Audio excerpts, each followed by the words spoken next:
pelit, bakhil, zalim, menindas yang lemah. Maka pemimpin seperti ini, orang-orang yang diberikan kekuasaan, kata Imam Hasan Al-Basri, tapi justru dengan kekuasaan mereka menganiaya dengan tangan mereka atau dengan tangan yang lain. Hari ini kita bisa melihat negara adikuasa bukan lagi turun tangan menghancurkan manusia, tapi justru dengan tangan-tangan yang lain. Maka muncul di tengah umat manusia pemimpin-pemimpin yang zalim, yang bukan dengan tangan mereka menghancurkan orang lain, tapi menggunakan tangan kedua. Kezaliman yang direnovasi dan diinovasi. Dari 6 golongan yang akan masuk ke dalam neraka qabla al-hisab. Awal sittatun yadkhulun nara qabla al-hisab. Ada 3 golongan yang akan masuk neraka sebelum dihisab. Siapa mereka? Salah satu di antaranya al-a'immatu bil jur, pemimpin-pemimpin yang zalim.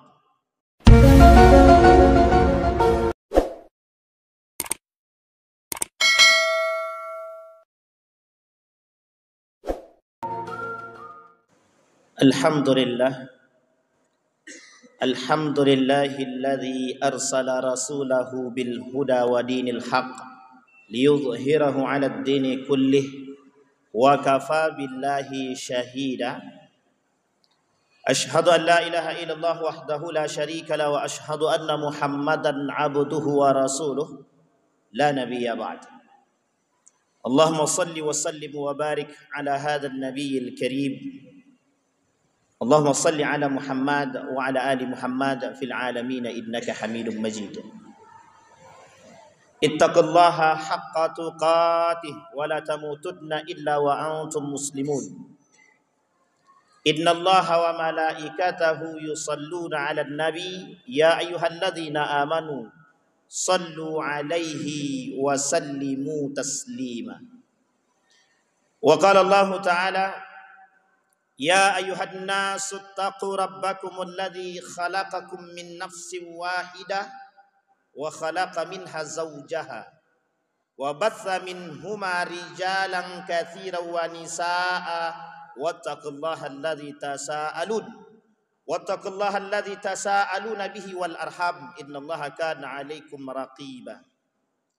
Wa qala Allah ta'ala ya ayyuhalladzina amanu taqullaha wa qulu qawlan sadida yuslih lakum a'malakum wa yaghfir lakum dhunubakum wa may yuti'illaha wa rasulahu faqad faza fawzan 'azima. Wa qala an-nabi sallallahu alaihi wasallam awwalu thalathatin yadkhulun nar amirun musallatun wa dhu tharwatin min malin wa lam yuaddi fi haqqillah wa faqirun fakhurun. Sadaqallah. Puji syukur kehadirat Allah dengan mengucapkan alhamdulillahi rabbil alamin. Berselawat kepada Nabi dengan mengucapkan Allahumma salli ala Muhammad wa ala ali Muhammad fil alamin innaka Hamidum Majid. Baginda Nabi Muhammad sallallahu alaihi wasallam dalam hadis yang tadi kita bacakan, awwalu thalathatin yadkhulun nar. Setidaknya kata Nabi dalam hadis ini ada 3 golongan yang akan masuk ke dalam neraka pertama sekali. Di dalam riwayat yang lain, yang pertama sekali yash'urun nar, yang merasakan neraka. Yang pertama amirun musallatun, pemimpin yang zalim, pemimpin yang brutal, pemimpin yang tidak memperhatikan urusan rakyatnya, tapi justru mementingkan kepentingannya. Imam Hasan Al-Basri mengatakan, pemimpin yang diberikan oleh Allah kekuasaan, razaqahullahu mansiban liyusiba bihin nas. Pemimpin yang diberikan oleh Allah atau dianugerahkan jabatan dan kekuasaan, tapi justru dengan kekuasaan mencari kepentingan di balik kemiskinan yang melanda masyarakat atau rakyat mereka yang dipimpin. Pemimpin yang dianggap munafik. Dalam riwayat yang lain dikatakan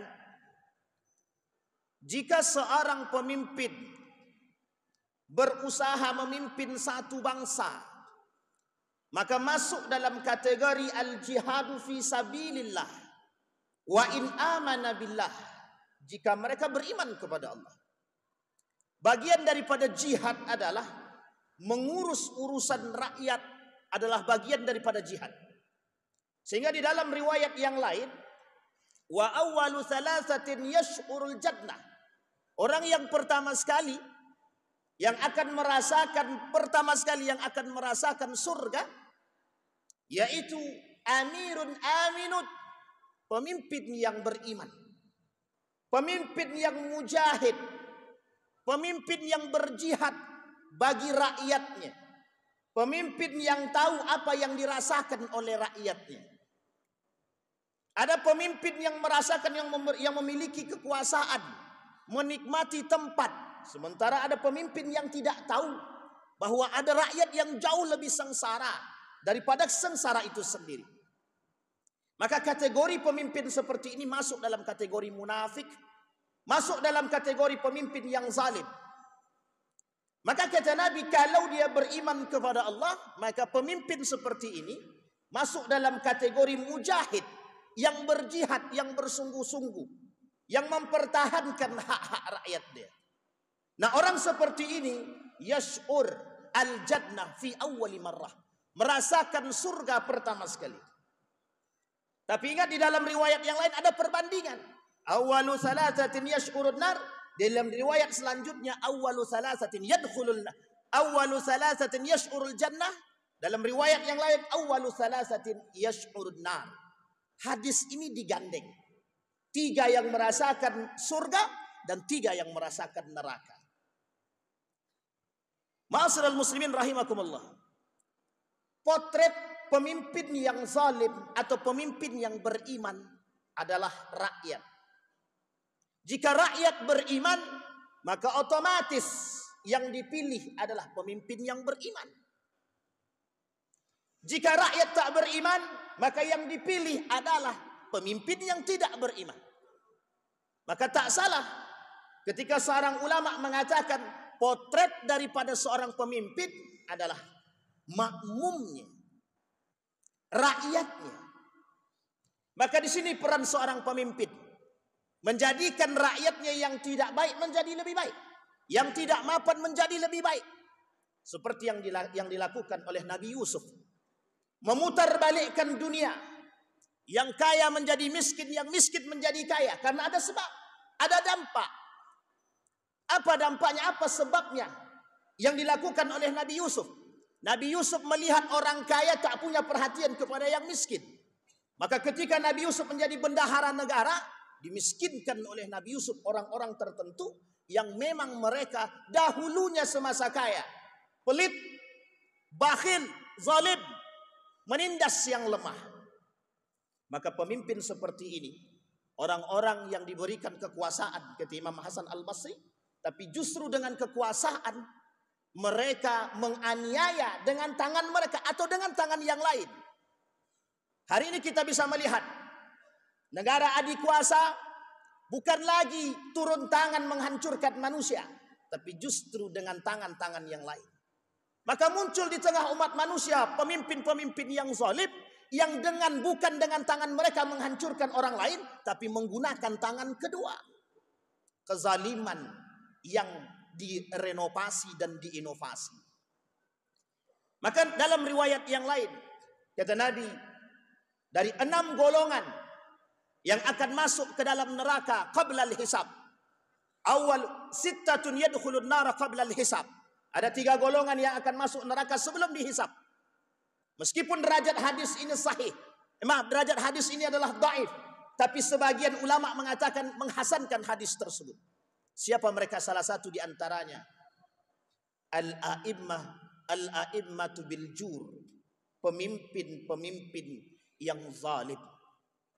Pada poin yang kedua, siapa orang yang pertama sekali akan merasakan neraka? Dzu sarwatin min malin falam yuaddi fi haqqillah. Ada orang yang diberikan harta oleh Allah, tapi mereka tidak melakukan amanah harta yang diberikan, tidak mentasarrufkannya kepada yang lain yang berhak menerima. Bahasa sederhananya, orang kaya yang diberikan harta yang bakhil, yang pelit, yang tamak, yang hirsun, serakah, yang tamak, yang angkuh, yang sombong dengan harta yang mereka miliki. Di akhir zaman ini, Nabi berkata dalam riwayat yang lain, kata Nabi dalam hadis, himmatuhum butunuhum wa syarafuhum mata'uhum wa qiblatuhum nisa'uhum wa dinuhum dananiruhum wa darahimuhum. Kata Nabi dalam riwayat yang lain, di akhir zaman itu, kata Nabi, perut menjadi tujuan hidup manusia. Kiblatnya perempuan, kemuliaannya adalah harta, agama mereka adalah uang. Dari 4 poin yang disampaikan oleh Nabi, menggambarkan keadaan manusia di akhir zaman, betapa rakus, tamak, bakhil manusia yang muncul di akhir zaman. Ada orang dengan harta yang melimpah, ketika datang pengurus masjid, "Pak, silahkan berkurban." Mereka menjawab, "Kami tak mau berkurban. Ini hak-haknya kami, uang-uangnya kami. Kenapa kami harus kasih ke yang lain?" Qarun kedua. Pada masanya Qarun melakukan hal demikian. Ya. Kata Qarun, "Innama utitu ala ilmin indi." Aku diberikan kekuasaan yang aku dapat, harta yang kumiliki, hasil daripada jerih payahku. Tidak mau Qarun melakukan, tidak mau bersedekah, tidak mau mengeluarkan zakat, tidak mau membantu orang-orang yang lemah. Padahal di dalam harta yang kita miliki, wa fi amwalihim haqqun lis-sa'ili wal mahrum. Ada hak-hak orang lain yang harus kita keluarkan. Maka dalam riwayat yang lain Nabi kata, Allah membenci 3 perkara, tapi kebencian Allah terhadap 3 perkara jauh lebih Allah benci. Salah satu di antaranya adalah Allah membenci orang kaya yang sombong, yang angkuh, yang bakhil, yang hirsud, yang tamak. Maka memang kata Imam Al-Ghazali,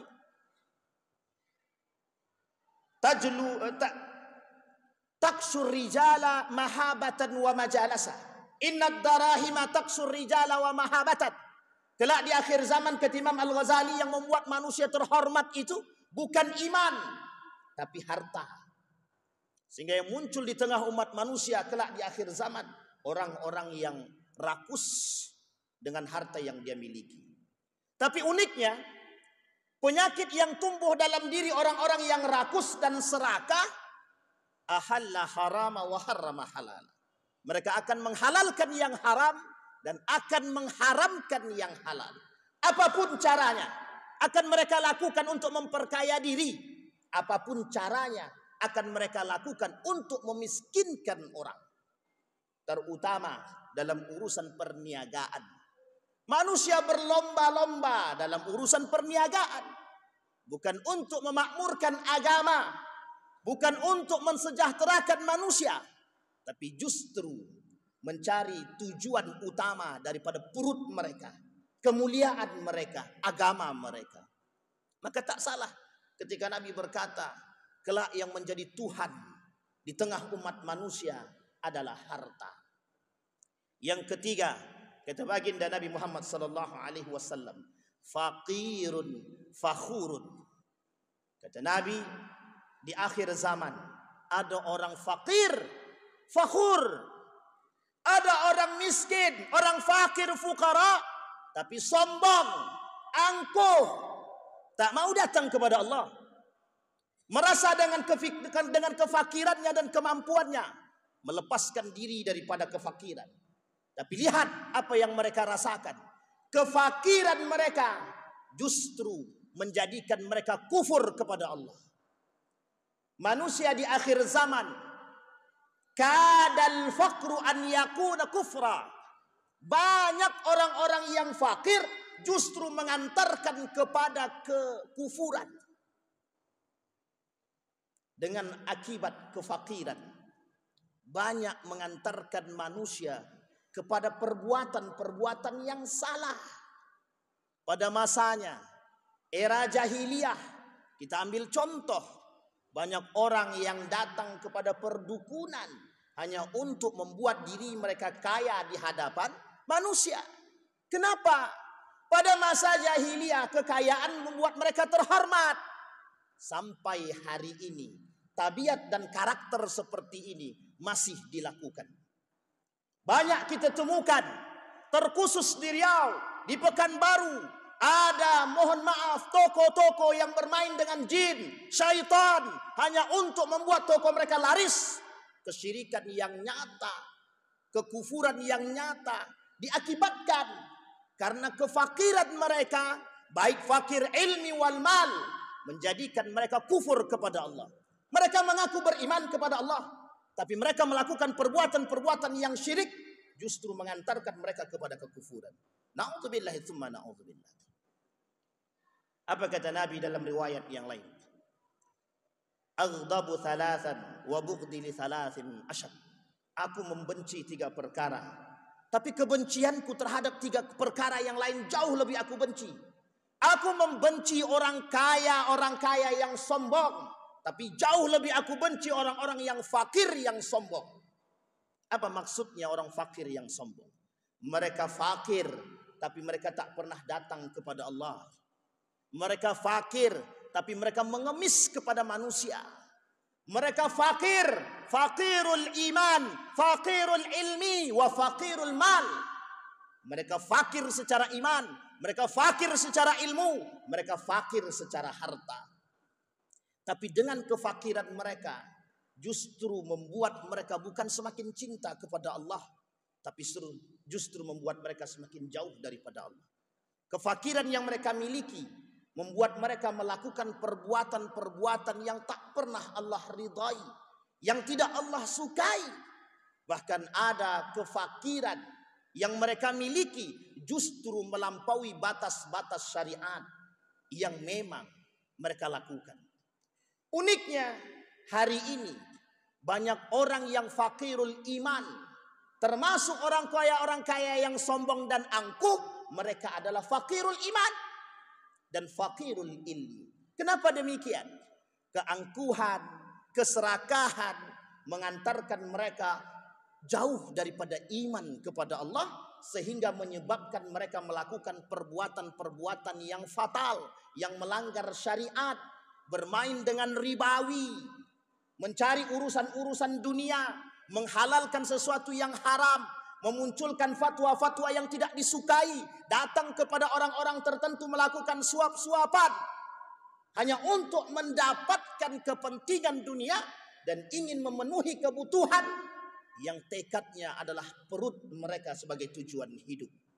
Kemuliaan mereka adalah harta, agama mereka adalah dirham dan dinar, uang semata, bukan yang lain.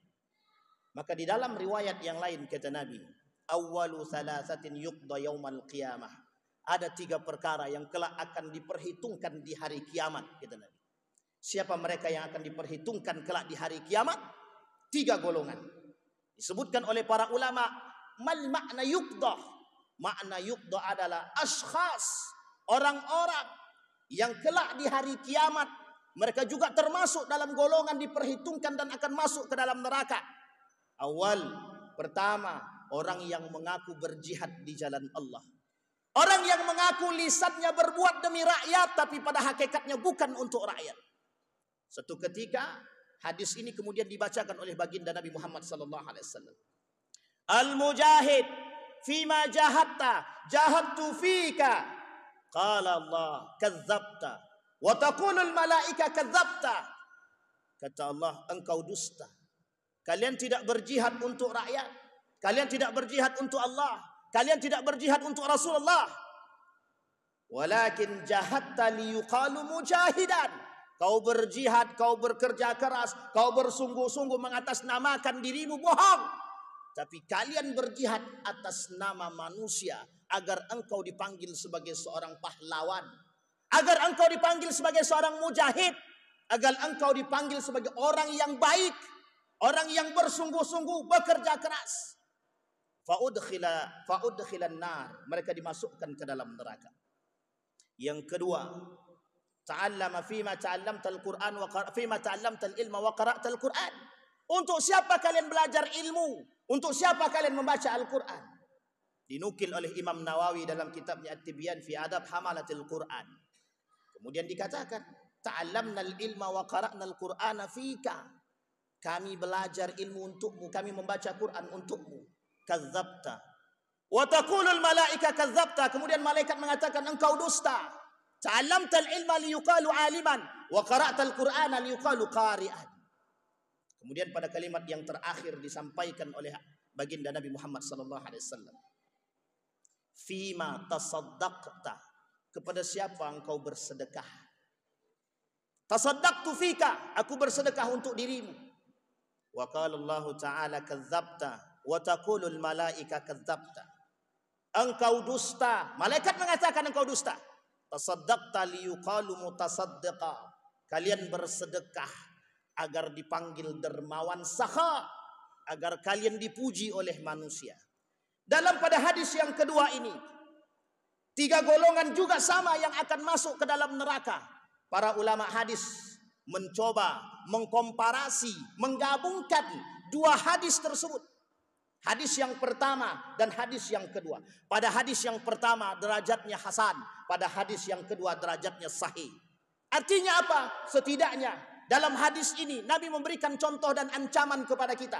Ada 6 golongan yang kelak yang akan merasakan pertama sekali neraka yang dijanjikan bagi mereka orang-orang yang tidak bersyukur dan tidak beriman. Kemudian dikategorikan dalam kalimat terakhir oleh para ulama dalam hadis tersebut pada hadis yang kedua. Manhum humul munafiqun. Siapa mereka? Mereka adalah orang-orang munafik.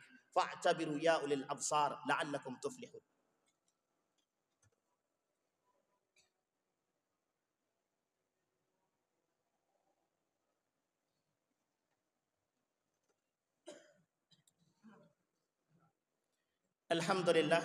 Alhamdulillahilladzi hadana lihadza wa ma kunna linahtadiya laula an hadana Allah.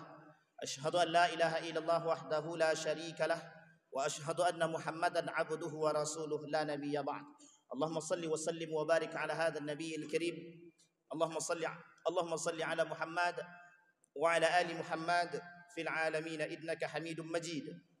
Ittaqillaha haqqa tuqatih wa la tamutunna illa wa antum muslimun. Inna Allah wa malaikatahu yusalluna ala nabi. Ya ayyuhalladzina amanu sallu alaihi wa sallimu taslima. Allahumma ighfir lil muslimina wal muslimat wal mu'minina wal mu'minat birahmatika ya dzal jalali wal ikram. Allahumma a'idna ala dzikrika wa syukrika wa husna ibadatik. Allahumma ansur ikhwanana al mujahidin fi Palestin wa fi Gaza wa fi kulli makan. Allahumma dammiril yahud. Allahumma a'idna ala dzikrika wa syukrika wa husna ibadatik. Allahumma khtimna bi husnil khatimah wa la takhtimna illa bi husnil khatimah. Allahumma ij'alil Qur'anal 'azima rabi'a qulubina wa nura sudurina wa jilaa'a ahdanina wa dhihaba humumina wa ghumumina. Allahumma inna nas'aluka imanan kamilah wa yaqinan sadiqa wa amalan salihan maqbulah wa tijaratan lan tabur. Rabbana atina fid dunya hasanah wa fil akhirati hasanah wa qina adzaban nar. Ibadallah, innallaha ya'muru bil